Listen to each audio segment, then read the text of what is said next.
In John's Gospel, you don't have any institution narrative in the upper room. Why is that? Because the Eucharist is not important? No, because the evangelist assumes that you know the synoptic tradition of the institution of the Holy Eucharist. So what does John give us to kind of complement and supplement the synoptic account of Jesus instituting the Eucharist? The bread of life discourse in John 6, which you don't find anywhere in Matthew, Mark, or Luke.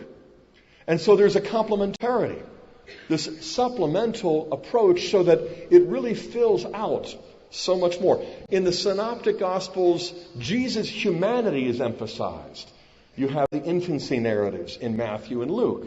Whereas in John's Gospel, it is divinity. His divinity is what is emphasized. From the opening verses, in the beginning was the Word, and the Word was with God, and the Word was God. So there's no mistaking the fact that Jesus is divine.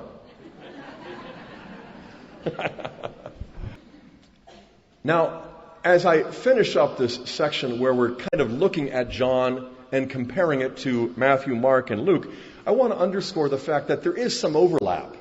The feeding of the 5,000, the triumphal entry, the anointing of Jesus by Mary at Bethany, the baptism of John in the Jordan. So there is some overlap, but remarkably little compared to what you find in Matthew, Mark, and Luke. In Matthew, Mark, and Luke, you have about 2/3 of the gospel focusing upon the public ministry, the last third on Jesus' passion, death, and resurrection. John's gospel is structured differently.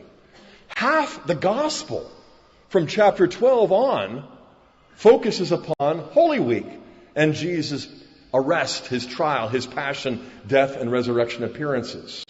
And so it's often been described as sort of like a passion narrative with a long introduction.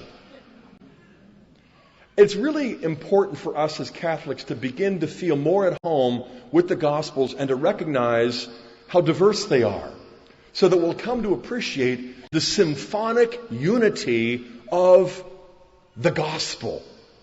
You know, it's like having 6 kids.